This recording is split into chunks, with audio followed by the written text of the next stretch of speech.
How's it hanging, Rasmanites? Welcome to the State of the Cincinnati Bengals Address, Week 1, 2010. Today, on the Rasman's Reality.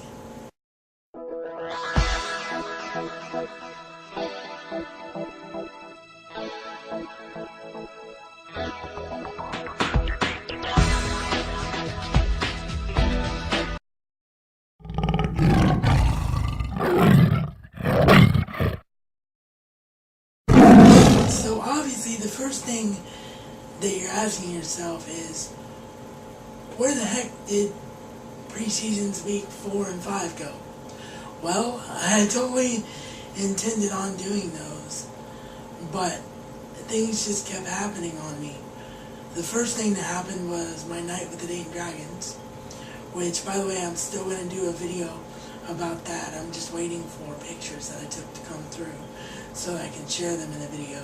But if you want to know how that night went, just head over to rasmansreality.tumblr.com and check out my latest audio blog.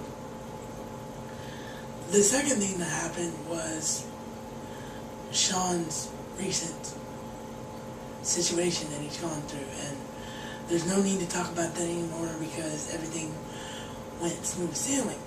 But I really wanted to do something to make Cincinnati smile, so I made that last video, which I put a ton of work into, which took a total of 4 days when you time out coming up with the concept and the time of editing.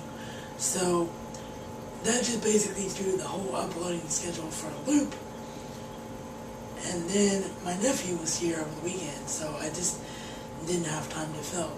So I figured yesterday was the season opener on Sunday. You guys care about the regular season way more than you care about preseason, so we'll just skip ahead and give you the season opener.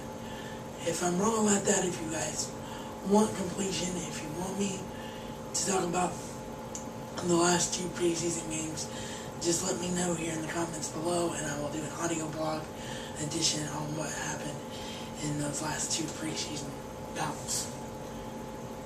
Now, let's get into this game against the New England Patriots. Final score in this one was 38-24 Patriots.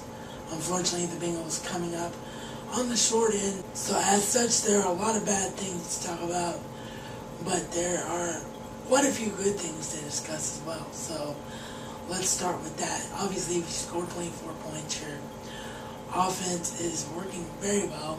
We saw touchdowns in this game from Jermaine Gresham, by the way, is his name. I noticed in prior episodes I said Gresham. Just a habit of how you normally pronounce the name. I do apologize, Jermaine, if by some miracle you're watching this series. But it is Jermaine Gresham. Gresham scored the first official Bengals touchdown of the year, looking great doing it. That's exactly why you draft a big play tight end, is for plays like that. The next touchdown came on a run from Cedric Benson. No surprise there. Cedric Benson still doing his thing. And the final touchdown of the game came from Chad Ochocinco, who had just an outstanding game. I don't remember his final numbers. I'll put them in overlay here in the video. But he just had an outstanding game, was flying all over the field.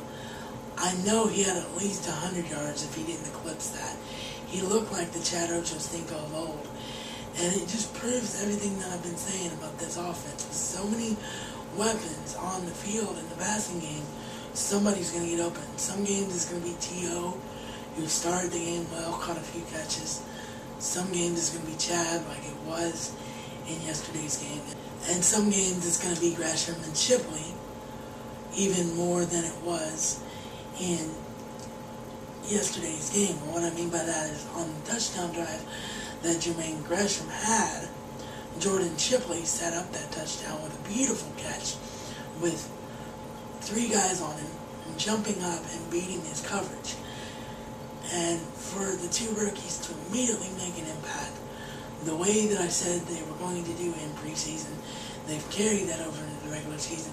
It's just going to make the Bengals so much more dangerous than they've been in past years. The problem, though, is the fact that all those offensive weapons don't negate lack of defense, which is why we lost this game.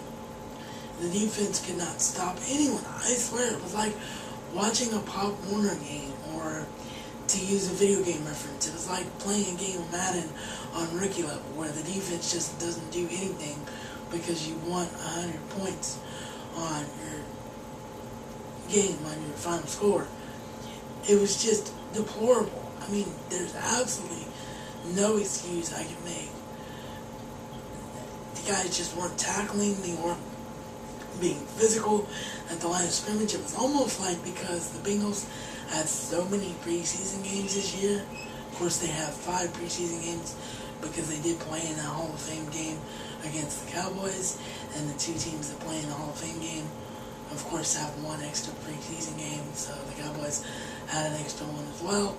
But it's almost like, because the Bengals had that very long preseason, they just weren't as ready on point as they should have been for the opener, because the defense did not look like number 4 overall defense in the league that it was. The defense carried the Bengals last year because the Bengals did not have the receiving weapons that they have this year. So it was all about the running game, and the reason they were able to win so many games with just a strong rushing attack is because of the level of play of defense. Now, I know that it's only 1 week, and that's why I'm not really screaming my head off here, because we do have a 17-week season, which means we have 15 more games to play, and it's a very long season, and anything can happen. You get 8 or 9, 10 wins, you're going to be in good shape to make the playoffs. So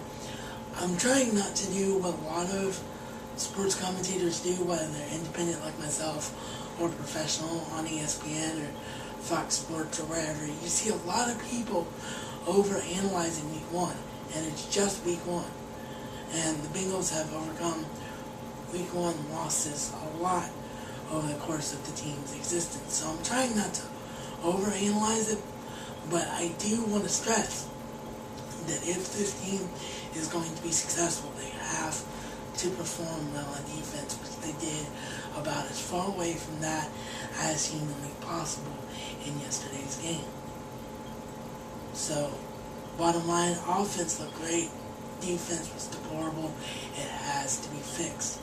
And finally, before we get out of here, I have to talk about Mike Nugent, who of course won the kicking battle from Dave Rayno, which I absolutely love. He's right from over across the way from where I live in Centerville. Of course, playing for Ohio State, was absolutely lights out, tremendous there, and really got his Jets career shortened not by his own doing, but by a groin injury. Everybody knows that groin injuries really affect kickers, but a healthy Mike Nugent showed what he can do in preseason. He hit a 54 and 55-yarder in preseason to win the job, and then yesterday he absolutely nailed a 54-yarder against the Patriots with plenty of room to spare. And having a great kicker is such a bonus, a guy that can come in and kick those long balls. That's why Shane Graham lost his job. Shane Graham is a really consistent kicker, always has been over the course of his career, but the reason he's not here in Cincinnati anymore is because he just was not accurate enough on those long kicks. And of course he also struggled a bit with injury himself on and on last year. But yeah, I think Mike Nugent was absolutely the right choice to make, and I think he's going to be a huge weapon for Cincinnati this season. With that, that's about all the time that I have for today as far as what I can and can't say, because as I pointed out, we were on the short end of the stick, so there's not as much to analyze as there would be for a win. This has been Reality According to the Rasman. and rise me in style. It's not just a catchphrase, but a way of life.